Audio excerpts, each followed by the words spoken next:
By early July, a lot of yards start to look almost finished. Peonies are a memory. Irises have gone to leaf. The first big wave that exploded over Memorial Day has flopped open, browned at the edges, and quietly stopped working. The border that looked finished a few weeks ago is starting to look spent before summer has really settled in. That is not a failed yard. That is a planting list built around the easy bloomers. May does the heavy lifting. Then July arrives and the bench clears out. This video is about the 11 plants that keep showing up after that first wave is gone. Not nonstop color until frost everywhere. Nothing actually does that. These are perennials that hold a long bloom window in real American conditions, including hot Julys, humid Augusts, and that mid-September stretch where most yards look exhausted. We are also going to be honest about what each of these needs. Some need deadheading. Some hate wet feet. Some are sold in cultivars that look great the first season and disappear by year 3.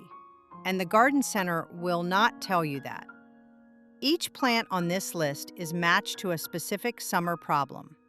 The empty front edge, the hot border, the dry gap nothing else fills, the low wet corner, the shade pocket that always looks tired by August, the back of the border that needs height. By the end, the goal is not a list of flowers. It is a yard that still looks alive in August. Here is the thing most homeowners are never told. Plants get sold based on what they look like at the nursery in May. That is when the cart is full, the colors pop, the labels look honest, and you bring home what is in bloom that weekend. But the yard does not live in May. The yard has to carry June, July, August, and September. And most popular perennials peak for 3 or 4 weeks, then check out for the rest of the season. The plants on this list keep going through the heat. Some of them bloom from June straight through frost. Some bloom in a window that starts when everything else has stopped. A few of them are not even on the same shelf at the average garden center, and that is exactly why they keep your yard out of the August slump that drives the rest of the neighborhood back to the annual rack. A couple of notes before we get into the plants. USDA zones matter, but they are not the whole story. A plant rated zone 5 will behave very differently in dry Colorado versus humid Ohio. Drainage, summer humidity, and where you put the plant matter at least as much as cold hardiness. When something has a regional caveat, it gets called out. Let's start with the spot most yards forget first, the front edge. Walk past most American front borders in late July, and the front edge is where the yard fails first. The taller plants in back are still working. The front strip looks bare, scuffed, sometimes mulched over because whatever was planted there gave up in June. Calamintha nepeta, sometimes labeled lesser calamint or white cloud or Montrose white, is built for that exact spot. It forms a soft mound about 1.5 feet tall, covered from June through frost in tiny white or pale lavender flowers that read from across the lawn as a low cloud of color. From a few feet away, it looks almost like baby's breath sitting in the border. It is reliable in zones 5 through 7, and some sources push it to zone 9 with care. It wants full sun, average to lean soil, and good drainage. Wet clay over winter is the one thing it will not survive. Once established, it handles drought, heat, and humidity better than most front-edge plants on the market. The reason most people have never grown it is simple. It looks unremarkable in a nursery pot. You walk past it on the bench because the flowers are small. Then you see it planted in a real garden, edging 20 feet of walkway in July, and you understand what the photo on the tag could not show. 2 practical things. Calamintha is highly attractive to small native bees, the kind that work the flowers all day without bothering anyone. And deer and rabbits usually pass it because the foliage is aromatic. plant 3 of them in a row at the front of a border, and the front edge that has been embarrassing you since June quietly becomes the part of the yard that looks intentional. If your strongest sun is on a patio or driveway, and you have been buying flats of annuals every spring just to keep the pots from looking dead, the next plant is the one to know. Geum totally Tangerine is a sterile hybrid with apricot orange flowers on slender, wiry stems that move with the breeze. It blooms heavily from late spring through early summer, and with regular deadheading, it keeps throwing flushes well into August in many zones. The plant itself is about 2 feet tall, with a tidy mound of foliage that does not look ratty when the flowers slow down. It works in the ground from roughly zone 4 to zone 8. The thing that makes it a container winner is the size. A mature clump fits comfortably in a 14-inch patio pot without becoming the pot's only resident. Pair it with a low silver-leaved companion at the base and a taller spike behind, and the planter looks like it cost 3 times what it actually did. A few caveats. Hot, humid southern summers in zones 8 and 9 can shorten its bloom window. It also wants consistent moisture, more than something like agastache. In a container, that means watering on hot days rather than waiting for the soil to bake dry. And because it is sterile, it does not seed around, which is good in a small space, but means you can only get more by dividing the parent plant or buying another one. This is the kind of plant that pays you back for a small purchase. 1 pot, 1 plant, 3 months of useful color, no flat of replacements in July. Most American gardeners have a relationship with garden phlox, usually a bad one. You plant it, it blooms beautifully for 2 weeks in July, and then the leaves go silver gray with powdery mildew, and the plant looks like it should be hidden until fall. There is one phlox cultivar that broke that pattern, and it is the one to ask for by name.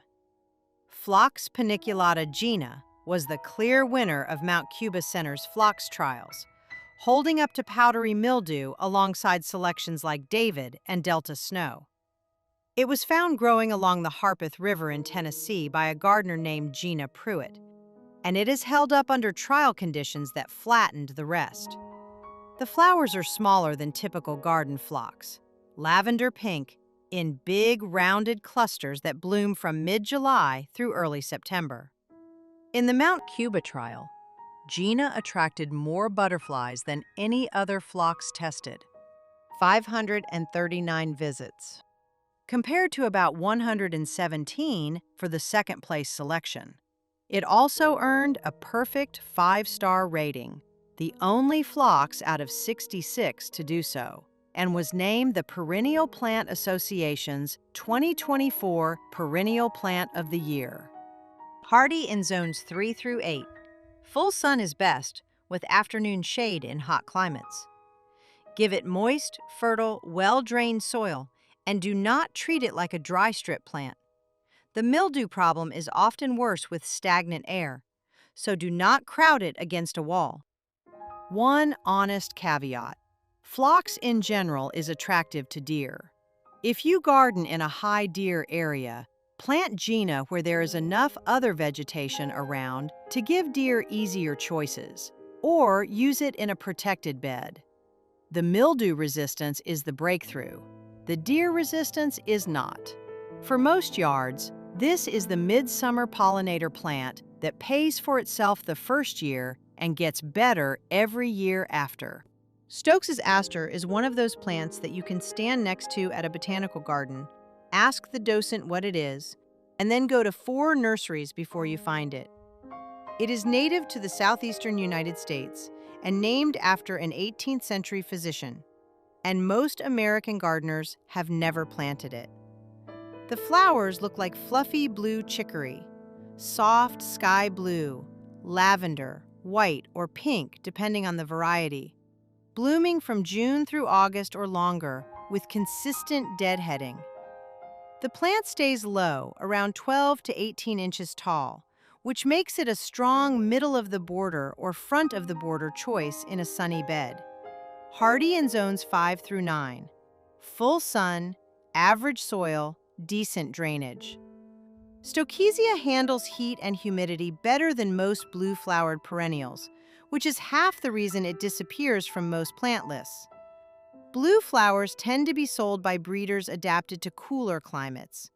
This one was built for American summers.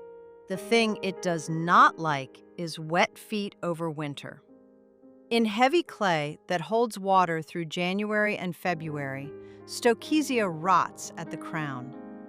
Raised beds and amended soil fix that. If you are gardening on the heavy side of clay, plant it slightly high and add a couple of handfuls of grit to the planting hole. Pollinators that work it include native bees, butterflies, and bumblebees. The flowers are flat and open, which means even small native bees can land and feed without specialized adaptations. That broad accessibility is why a single mature clump in bloom looks like a pollinator landing pad on hot afternoons. This next one needs honesty, not hype. The straight species, Echinacea purpurea, the regular purple coneflower your grandmother grew, is one of the most reliable native perennials available to American gardeners. Zones 3 through 9, drought-tolerant once established, blooms from June or July through September. Seed heads feed goldfinches through winter if you leave them standing. That part of the story is real. Where homeowners get burned is the new colors. Orange, salmon, deep red, double-flowered, sunset-blended cultivars are everywhere now. They cost more, they look spectacular in their first year, and a meaningful percentage of them do not come back for a third season. The Chicago Botanic Gardens coneflower trial found purple coneflower itself tends to be short-lived. 2 or 3 years is common. And many of the colorful hybrids inherit that same short lifespan. Piedmont master gardeners and other extension sources note that excellent winter soil drainage is essential for the new cultivars, or they become short-lived perennials. If you want the color range, that is a fair choice. Just know what you are buying. Plant new color cultivars in well-drained soil.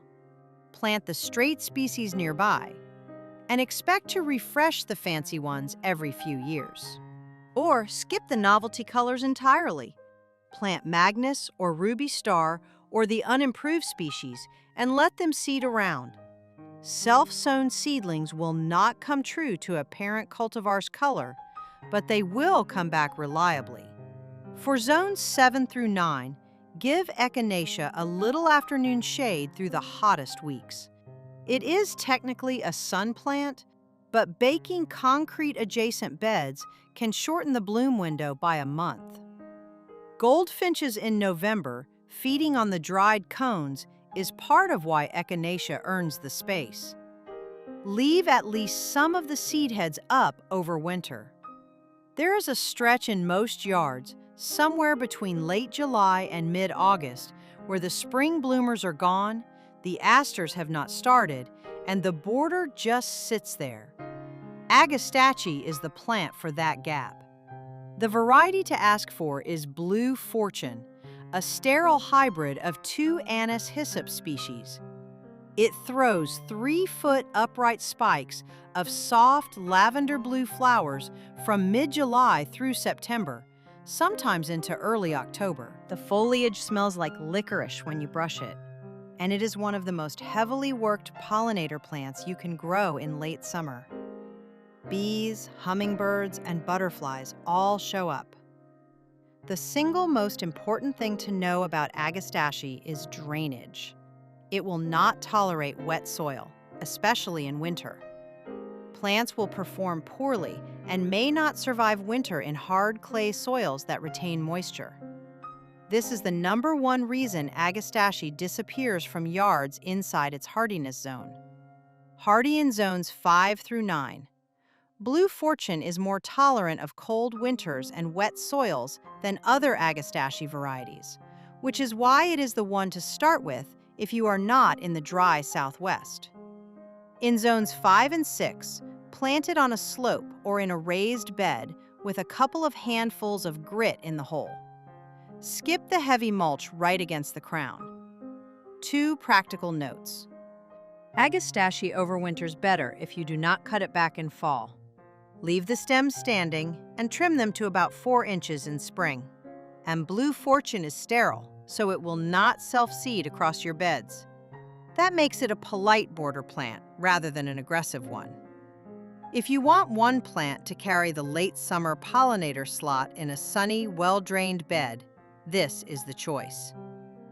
If this is the kind of plant advice you wish someone had given you the last time you spent $200 at the garden center, subscribe before you click away. The whole point here is to choose plants by the problem they solve, not by what happens to be blooming on the nursery bench that weekend.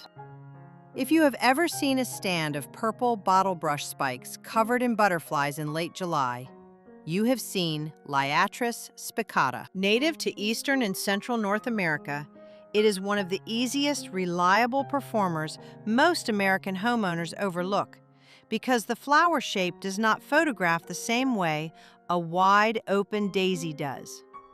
The spikes bloom from the top down, which is unusual and worth knowing about. Each spike is in flower for 2 to 3 weeks, and a clump of 5 or 7 plants staggers its bloom across a longer window, usually mid-July through August, sometimes into early September. Hardy in zones 3 through 9, full sun, tolerates lean soil, clay, and even brief periods of wet feet, which is rare for a sun-loving perennial. This is also a strong rain garden edge plant for that reason. It does flop if the soil is too rich or too shaded, so plant it in average soil and full sun and skip the fertilizer. 2 cultivars worth knowing. Cobalt is the compact form, around 2 feet tall, suitable for smaller beds and the front of mid-border. Floristan Violet and Floristan White are taller, around 3 to 4 feet, better for the mid to back of a border. Monarchs work it heavily in August during their southern migration. Native bees and skippers cover it throughout bloom. If you have ever wanted a plant that looks like it was placed by a designer and acts like a butterfly way station, this is the one that costs about $8 at the local nursery and pays you back for 10 years. Plant number 8, Pincushion flower. For the front or middle of a sunny border that needs small, steady color instead of one loud 3-week show, look at Scabiosa, especially the cultivar Butterfly Blue. The flowers sit on slender stems above a low mound of foliage, usually about 12 to 18 inches tall. They look delicate, almost like little blue lavender pincushions floating over the bed, but the plant is tougher than it looks when the drainage is right. With regular deadheading, Butterfly Blue can keep sending flowers from late spring through early fall in many regions, which is exactly the kind of quiet, repeat performance a tired summer border needs. It works best in full sun and well-drained soil.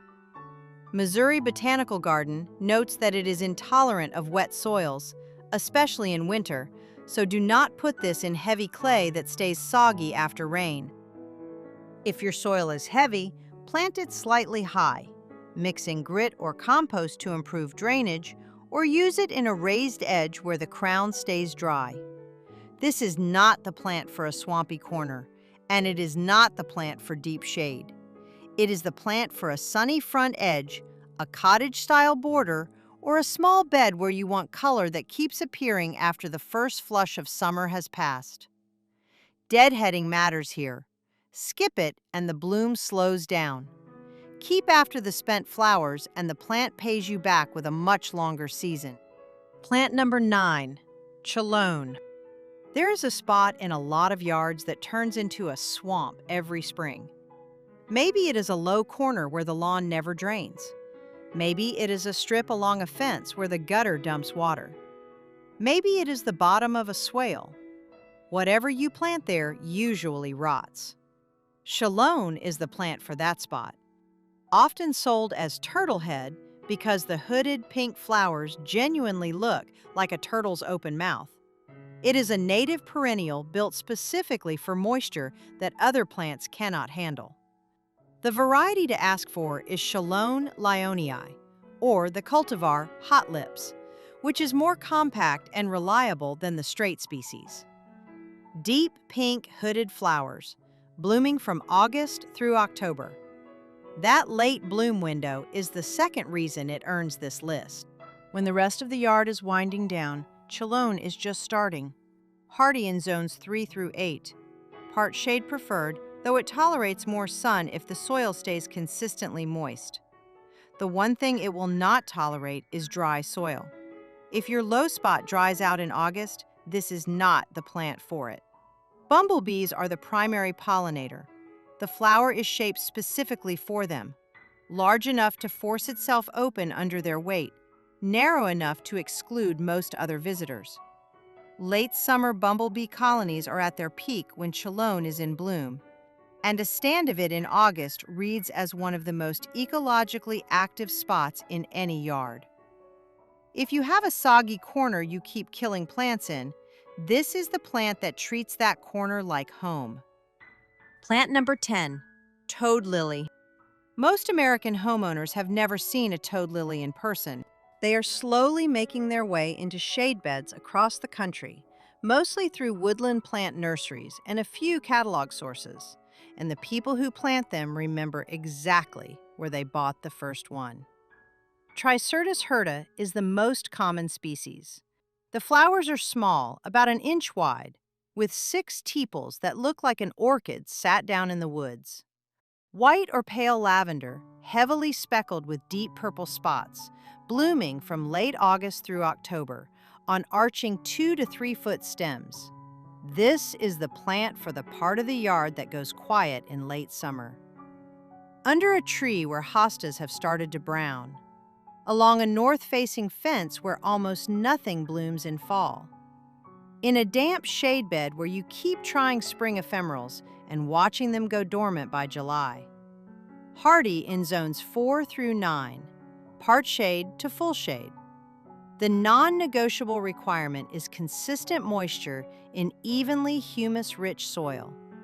Tricertus does not handle drought. If your shade is dry shade under a thirsty maple, this is not the plant.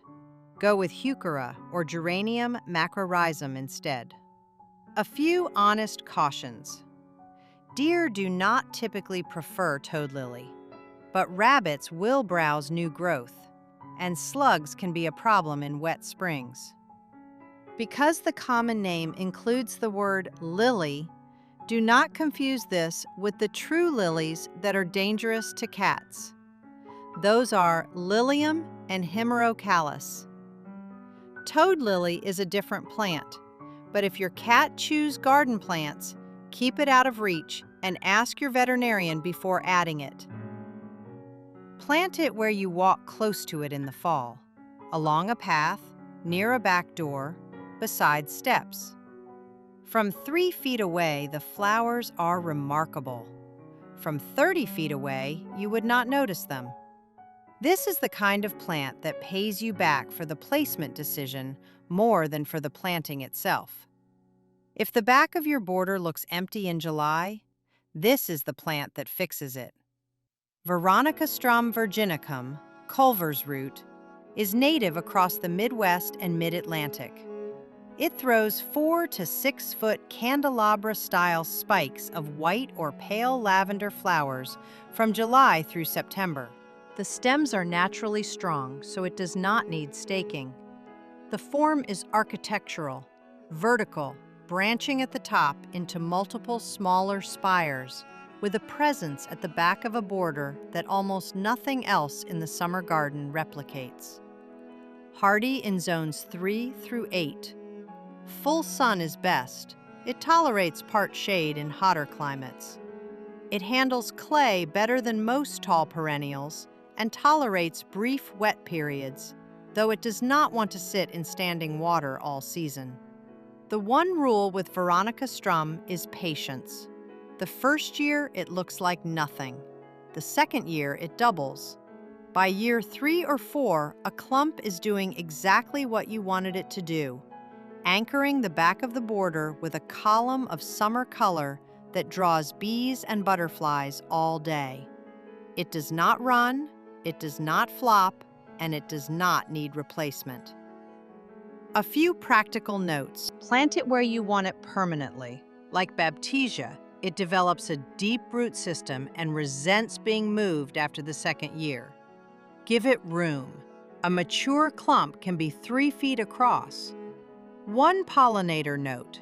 Veronica castrum is documented as a nectar source for a wide range of native bees and butterflies, and ecologists in some mid-Atlantic and Midwestern landscapes treat it as a foundation plant for late summer pollinator habitat. Pair it with phlox gina in front and an ornamental grass alongside, and the combination looks like something a professional landscape designer charged real money for. This is the climax plant on this list, the one that earns the most stares from anyone walking past. That is the 11. Not a list of plants that bloom forever everywhere. There is no such plant. This is the list that, when matched to the right spot in your yard, keeps the bed from collapsing into the August slump that drives most homeowners back to the annual rack at the garden center. 2 practical thoughts before you go. First, do not buy all 11. Pick the worst spot in your yard right now. The front edge, the hot border, the wet corner, the bare strip under the trees, and pick the plant on this list that was built for that spot. Buy 3 of them, plant them together, and let them settle in.